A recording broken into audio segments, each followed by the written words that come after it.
I'm being joined by a senior lawyer, Mr. Bolaji Ayorinde.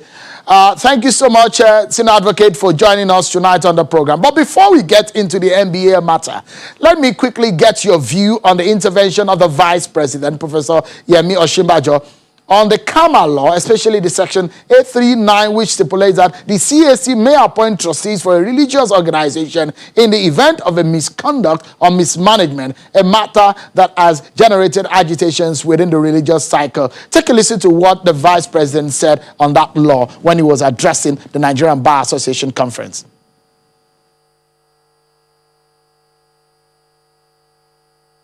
What can be done is that whatever the proposals for amendment may be, whatever the views of the church leadership may be regarding the question of how the trustees and where there are interim trustees or whatever can be managed, that should be put into proposals that can be brought before the National Assembly, before the National Assembly leadership, for a consideration of amendments to the law. That is a process which is entirely open, and I believe that that's a process that ought to be pursued. Senior Advocate, with the agitation, does the CAMA law, as it's currently framed, mean any damage or ulterior, does it hold any ulterior intention as perceived by some of the religious leaders who have agitated against the amendment? Thank you, Sean, for sharing this platform with me. Like the Vice President just said, an eminent professor of law and a senior advocate of Nigeria, it's all about transparency and regulation. You will see that our religious organizations, our churches, our mosques, all of them deal with the public. And it is very important for the government and also our legislators to make sure that there are laws in place that protect to an extent members of the public. The proposals do not infringe in any manner on freedom of religion or freedom of association, but what it seeks to do, in essence, anywhere there is, gathering of people, where people come together, it is important to have some kind of regulation to protect people from not being taken advantage of. And this is not to say that the current religious arrangements that people are being taken advantage of, but it is good to have regulation, it is good to have transparency. Give any kind of, should those who are, for example, agitating about that section 839, which empowers the commission to suspend trustees of a religious association, is that a proper premise? The agitation, is it justified? Well, the situations in which trustees can be suspended or interim trustees can be appointed will not be a situation where, for a flimsy excuse, you just move in on a religious body and say you are suspending the trustee. And this is where the courts have a very important role to play, because you cannot, for any flimsy reason, just say you want this to a church body or an Islamic body. There must be very, very strong ground, and those grounds can always be tested in court if they arise. Okay, let me go into the matter of the Nigerian Bar Association. Your association, an association well respected by Nigerians as a group of people who also push for democratic reforms, good governance in the country, but it has been bedeviled by the agitations and the controversies that we have seen in the past days. Take a listen to what a colleague of yours said, Senior Advocate Jibril Okutepa, about the crisis. Take a listen to him. Elections are highly emotive exercises, and as such, it is always the lot of whoever emerges as the victor to pull everybody together. For me, basically, I don't think that it would augur well for the legal profession in Nigeria for our association or for us to be splintered as far as the NBA is concerned. And you can be sure that I will work hard to keep the NBA together as one, as a united bar.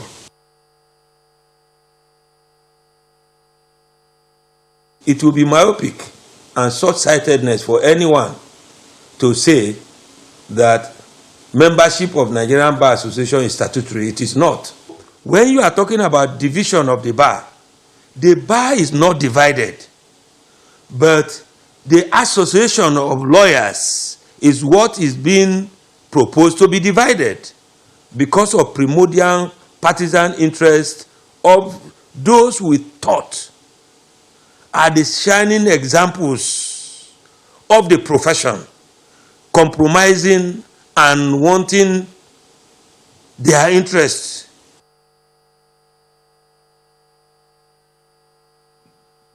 Just for some few seconds of reaction to what he said, that what had caused this is the primordial thoughts and disagreement within the bar. Is the Nigerian Bar Association experiencing some kind of collapse internally?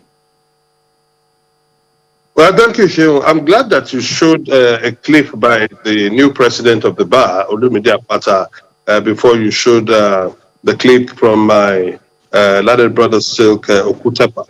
And you will see that Apata has rounded it up and he has started very well by saying that, yes, he recognizes that there are issues that will have to be debated, actions have to be made here and there.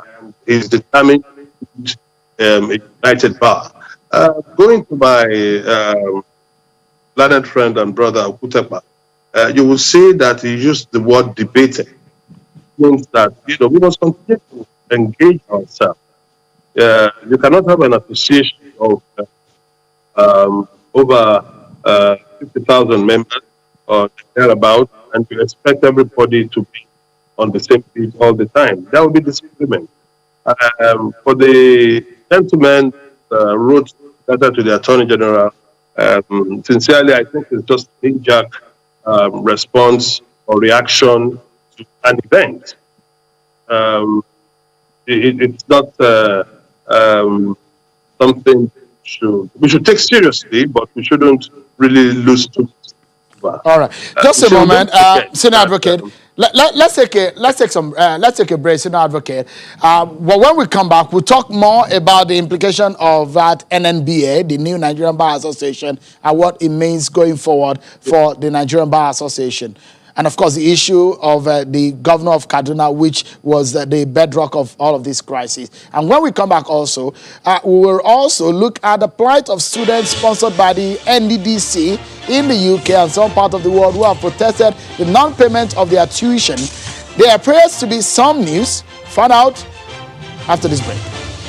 Thank you so much, everyone. Let's get back to the conversation with the Senior Advocate of Nigeria, Bolaji Ayorinde, who has been speaking with us on some of these issues, the CAMA law and the aftermath of the NBA conference. Especially, we know that the bottom line of that crisis was the fact that the invitation to the governor of Kaduna was retrieved. In the first place, was that the right decision of the NBA? Well, first of all, Shehu, the executives that took the decision to revoke the invitation of the Kaduna State Governor, that group is no longer in office. So you really cannot take up the new administration, the new president and his executive members on that issue, because that decision was taken before he came into office. But that decision itself, was it right? I'm not privy to the details of why that invitation was revoked.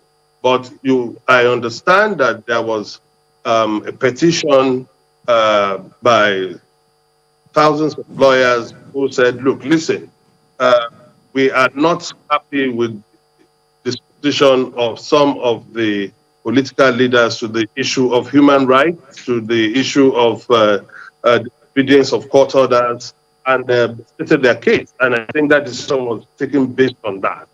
And really and truly, and I don't think it's a personal thing to His Excellency the Governor of Kaduna State, but maybe it is just a sign and a signal to some of our political leaders that if you do not seem to be doing the right thing with respect to the rule of law, then the platform of the Nigerian Bar Association may not be the best place where you can come and express your view. So I don't even think it's a personal thing with the governor of Kaduna State. I think it's just a signal to of our political leaders to take the rule of law very seriously. So, I mean, does that, in your own view, does that send any message to political leadership in this country? Yes, I think it does. It's strong. You know, it just means that if you and I'm not referring specifically to Governor El Rufai now, but you know, if government operatives, government appointees, the security agencies, you know, do not obey in the totality.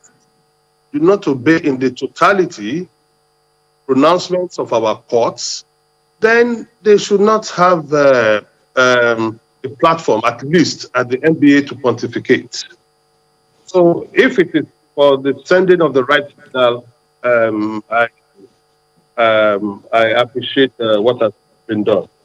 Again, that is not to say that some of our members and colleagues who feel otherwise do not have the right to feel otherwise.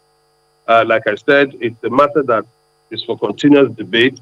It should not lead to the fragmentation of the Bar Association. NBA was not put together in the past. The legal profession in Nigeria has been around for over 100 years.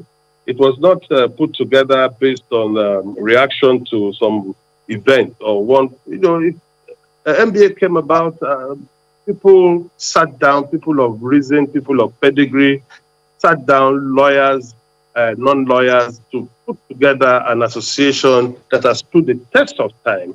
You know, we are talking about our forebears from Tapara Williams, the Sakitoye Ajasas, the Lawale Mo, you know, up to the F.R.A. Williams, this of recent Akaba Shorun, you know, all these people. So if something happens and there is an issue, the NBA has been through crisis before. We had the 1992 crisis.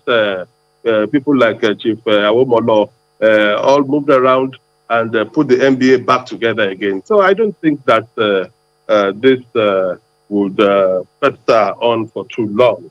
That is my opinion. And some of the top lawyers who practice mostly from the north have also expressed their opinion to advise whoever is feeling bad about this to calm down and try to put it up for debate. But there's no point in trying to fragmentize the NBA. That I don't think would happen. Thank you so much, Senior Advocate of Nigeria, Bolaji Ayorinde. Thank you so much for your thoughts tonight.